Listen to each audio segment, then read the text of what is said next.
السلام علیکم ورحمۃ اللہ وبرکاتہ۔ رب اشرح لی صدری ویسر لی امری واحلل عقدۃ من لسانی یفقہوا قولی۔ ربنا زدنا علما، اللہم فقہنا فی الدین، اللہم ارنا الحق حقا وارزقنا اتباعہ وارنا الباطل باطلا وارزقنا اجتنابہ۔ آیت نمبر 121 سورہ النساء تک ہم پڑھ چکے، ریکیپ کر لیتے ہیں۔ اعوذ باللہ من الشیطان الرجیم،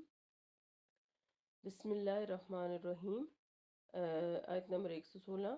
ان اللہ لا یغفر ان یشرک بہ ویغفر ما دون ذلک لمن یشاء ومن یشرک باللہ فقد ضل ضلالا بعیدا۔ اللہ کے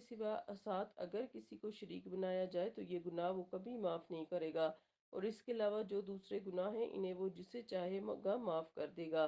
اور جس نے کسی کو اللہ کا شریک بنایا وہ گمراہی میں دور تک چلا گیا۔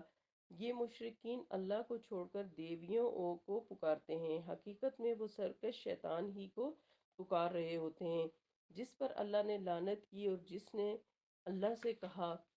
یہ تھا کہ میں تیرے بندوں میں سے ایک مقرر حصہ لے کر رہوں گا۔ یعنی شیطان پر اللہ تعالیٰ نے لعنت کی، اور اس نے پھر اللہ کو آگے سے بجائے اپنی غلطی مان کر اللہ سے معافی مانگنے کے اس نے اکڑ دکھائی، اور اللہ تعالیٰ کو چیلنج کیا کہ میں تیرے بندوں میں سے ایک مقرر حصہ لے کر رہوں گا، یعنی کہ ان کو بہکاؤں گا، بہکا کر رہوں گا۔ یعنی یہ مقرر حصہ وہ لوگ ہیں جو شیطان کے فریب میں آ کر اللہ کے ساتھ شرک کریں گے اور گمراہ ہو جائیں گے، اور یہ مقرر حصہ آدھے سے بھی زیادہ ہوگا، جیسے کہ قرآن پاک سے ہمیں پتہ چلتا ہے۔ اور پھر شیطان نے کہا کہ میں انہیں گمراہ کر کے چھوڑوں گا، انہیں آرزویں دلاؤں گا، اور انہیں حکم دوں گا کہ وہ چوپایوں کے کان پھاڑ ڈالیں، اور انہیں یہ بھی حکم دوں گا کہ وہ اللہ کی پیدا کردہ صورت میں تبدیلی کر ڈالیں۔ اور جس شخص نے اللہ کو چھوڑ کر شیطان کو اپنا سرپرست بنا لیا اور اس نے سری نقصان اٹھایا۔ تو اس خاص طور پر یہ جو آیت نمبر 119 ہے، اس میں شیطان کے کون سے کام بتائے جا رہے ہیں کہ اس نے پہلی بات یہ کہی تھی کہ میں انہیں گمراہ کر کے چھوڑوں گا، یعنی ہر طریقہ اپناؤں گا جس کے ذریعے میں انہیں دنیا کی زندگی میں گمراہ کروں گا تاکہ یہ جنت میں نہ جا سکیں۔ اور دوسرا اس نے کیا کہا تھا کہ میں انہیں آرزویں دلاؤں گا،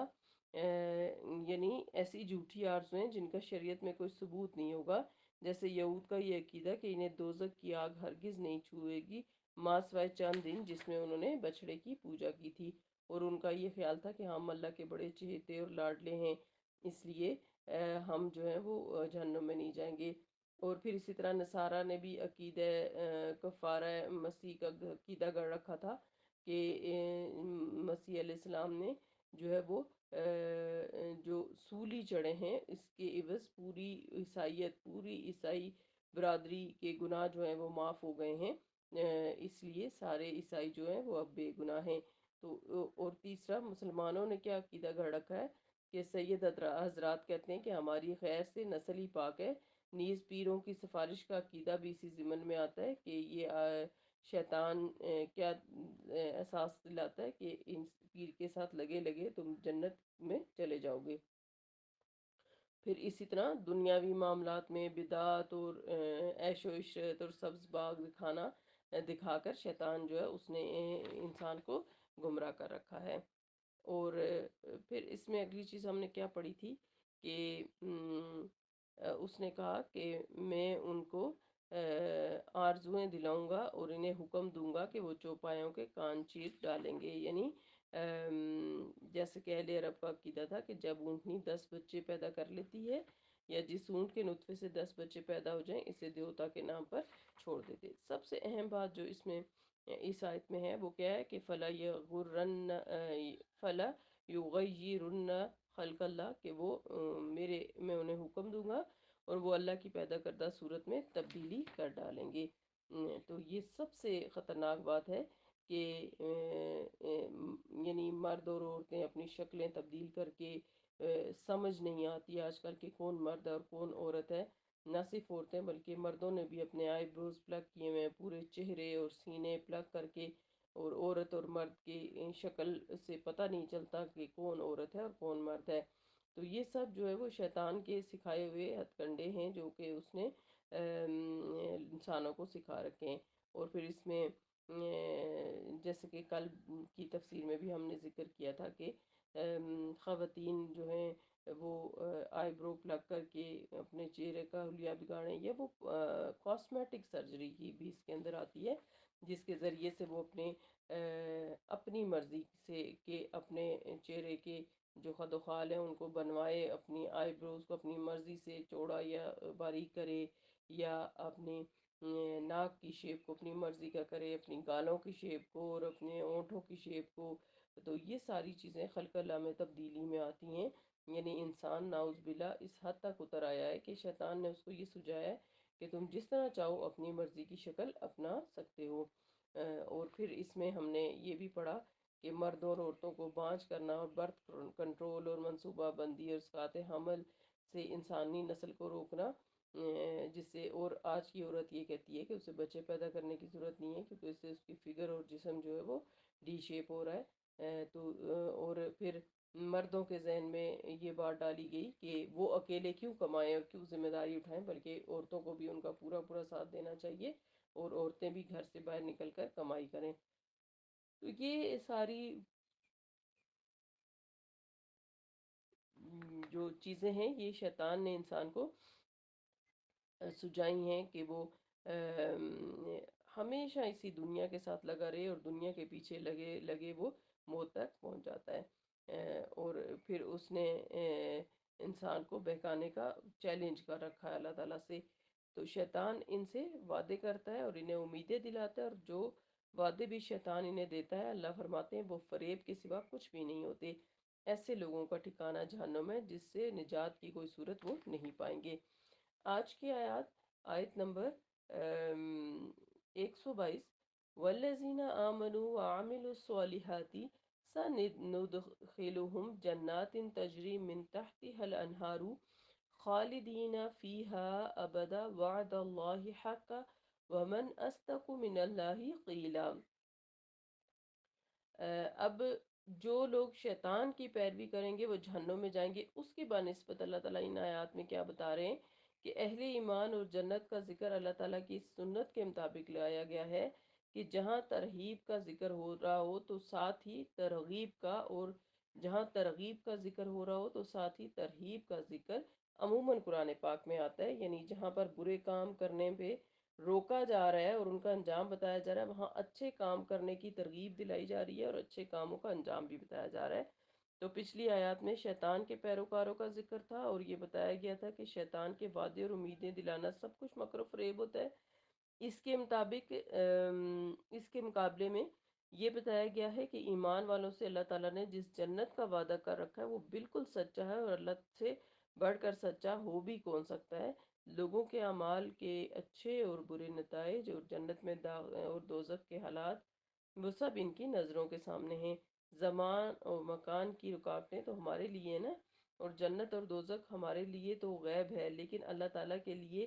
سب باتیں شہود ہیں، یعنی حاضر ہیں، اس لیے زمان اور مکان کوئی چیز نہیں۔ تو اس آیت میں کیا بتایا گیا ہے کہ جو شیطان کو چھوڑ کر اللہ پر ایمان لا کر عمل صالح کریں، تو عمل صالح کی کیا شرائط قرآن نے بتائی ہیں کہ وہ خالصتاً اللہ کے لیے ہو اور خالصتاً نبی صلی اللہ علیہ وسلم کے طریقے کے مطابق ہو۔ تو جو عمل صالح کریں گے ان کے لیے ایسی جنتیں، ایسے باغات ہیں جن کے نیچے نہریں بہتی ہوں گی، اور سب سے بڑی خوبی یہ ہوگی کہ وہ ہمیشہ اس جنت میں رہیں گے، یعنی کبھی بھی انہیں اس جنت سے نکلنا نہیں پڑے گا۔ جیسے کہ آپ سب سن چکے ہیں کہ وہ م، یعنی وہاں پر انسان کی جوانی ہمیشہ کے لیے ہوگی، صحت ہمیشہ کے لیے ہوگی، اس کی تمام نعمتیں ہمیشہ کے لیے ہوں گی، اس پہ کبھی بڑھاپا، بیماری نہیں آئے گی، اس کو موت نہیں آئے گی، اسے کبھی اس جنت، اس گھر کو، اپنے اس جنتی گھر کو چھوڑ کے نہیں جانا پڑے گا، اس کی اولاد اسے نہیں چھوڑے گی، اس کا شوہر اسے نہیں چھوڑے گا، اس کے رشتہ دار، اس کے دوست وغیرہ، کوئی اس کو دھوکہ نہیں دے گا اور کوئی اس کو چیٹ نہیں کرے گا، اور اس کو کوئی ٹینشن نہیں ہوگی۔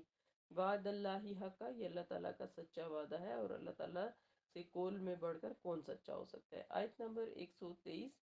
لیسا بی امانیجکم ولا امانیجی اہل الکتاب من یعمل سوءا یجز به ولا یجد له من دون اللہ ولیا ولا نصیرا۔ نجات کا دار و مدار نہ تمہاری آرزوؤں پر ہے اور نہ اہل کتاب کی آرزوؤں پر۔ جو بھی برے کام کرے گا اس کی سزا پائے گا، اور اللہ کے سوا کسی کو اپنا حامی اور مددگار نہیں پائے گا۔ تو سستی نجات کا جو عقیدہ ہم نے پڑھا پہلے بھی، یہود و نصارہ نے گھڑ رکھا ہے یا مسلمانوں نے، یعنی شیطان جن راہوں سے انسان کو گمراہ کرتا ہے ان میں سب سے زیادہ قابل ذکر سستی نجات کا عقیدہ ہے۔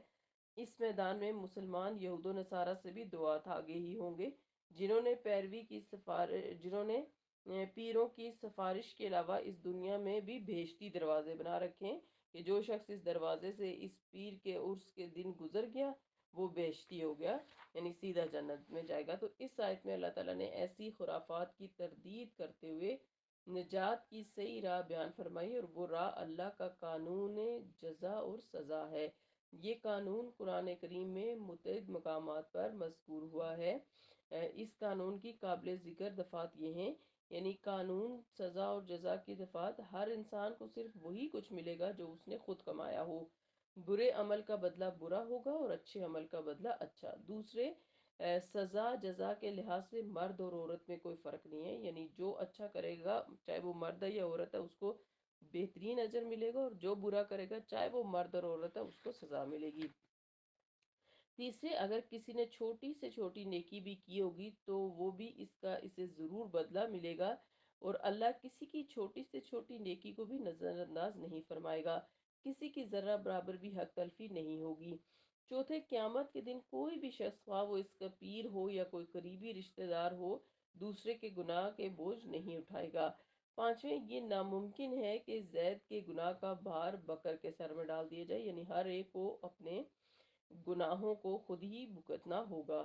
اور چھٹے، یہ کہ شفاعت کے مستحق صرف گناہ گار معوذین ہوں گے، وہ بھی ان شرائط کے ساتھ کہ اللہ جس کے حق میں خود سفارش چاہے گا اسی کے حق میں کی جائے گی، یعنی اسی کے لیے اللہ تعالیٰ اجازت دے گا۔ تو جس شخص کو سفارش کرنے کی اجازت دے گا صرف وہی سفارش کرے گا۔ اس قانون کے علاوہ نجات کی جتنی راہیں انسانوں نے سوچ رکھی ہیں وہ سب کی سب شیطان کی بتائی ہوئی راہیں ہیں، ان کا کوئی فائدہ نہیں ہوگا، البتہ یہ نقصان ضرور ہوگا کہ انسان ایسی امیدوں کے سہارے دنیا میں گناہوں میں دلیر ہو کے کرتا جا رہا ہے، گناہ کرتا جا رہا ہے، اور آخرت میں وہ جس یعنی سوچ کو لے کے جائے گا وہاں سب کچھ اس کے برعکس ہو جائے گا، یعنی کوئی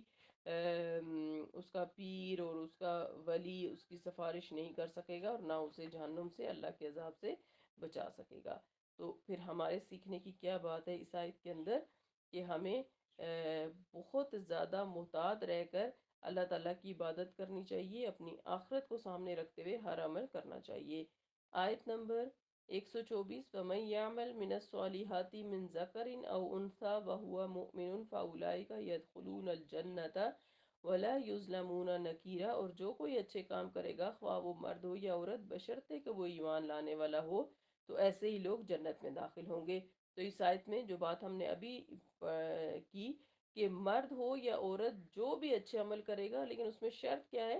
کہ ایمان ہو اس کا، یعنی ایمان نہیں ہے اللہ پر، اس کے بغیر جو بھی عمل کیا وہ تو ضائع ہو جائے گا۔ تو ایمان کے ساتھ جو عمل صالح کرے گا اللہ کے لیے خالصتاً، ایسے لوگ جنت میں داخل ہوں گے اور ان کی ذرہ برابر بھی حق تلفی نہیں ہوگی۔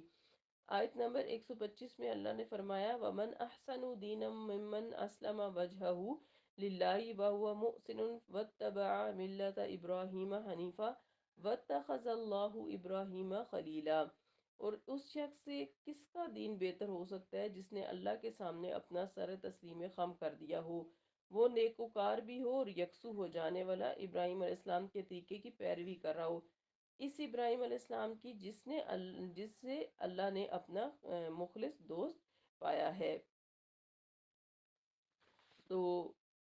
دین ابراہیمی کی صفات ہمیں بتائی جا رہی ہیں کہ سیدنا ابراہیم علیہ السلام کے دین کی قابل ذکر صفات دو ہیں۔ ایک یہ کہ اللہ کے مقابلے میں انہوں نے تمام طاغوتی طاقتوں سے ٹکر لی، تقلید آبا کا انکار کیا، یعنی آنکھیں بند کر کے انہوں نے اپنے آبا و اجداد کی پیروی نہیں کی، صاف انکار کر دیا۔ بت پرستی اور نجوم پرستی یعنی ستارہ پرستی سے ٹکر لی، نمرود کی خدائی کا انکار کیا، اور چونکہ انہوں نے اپنے وقت کی تمام طاغوتی طاقتوں سے ٹکر لی اور ان کا مقابلہ کرتے ہوئے صرف ایک اللہ کے دامن میں پناہ لی، لہٰذا وہ حنیف کہلائے اور حنیف کا یہی معنی ہے۔ اور دوسری صفت یہ ہے کہ اللہ تعالیٰ کے تمام تر احکامات کے سامنے برضا اور رغبت اپنا سر تسلیم خم کر دیا تھا۔ یہ نہیں کیا کہ جو بات آسان یا نفس کو پسند ہو اسے قبول کر لیا جائے، اور جو مشکل یا ناپسند ہو اسے چھوڑ دیا جائے، یا اس کی حسب پسند اپنی مرضی کی تعویل بنا کر اسی کے مطابق عمل کیا جائے۔ یہی دو صفات تھی جس کی وجہ سے اللہ تعالیٰ نے سیدنا ابراہیم علیہ السلام کو مختلف تجربوں اور آزمائشوں سے گزارنے کے بعد اپنا دوست بنا لیا۔ اب جو شخص بھی ملت ابراہیمی کی پیروی کا دعویٰ کرتا ہے، اسے انہی دو صفات کو کسوٹی بنا کر دیکھ لینا چاہیے کہ وہ اپنے دعوے میں کس حد تک سچا ہے۔ اس سے غرض نہیں کہ وہ یہودی ہو یا عیسائی ہو یا مسلمان ہو یا کوئی اور ہو،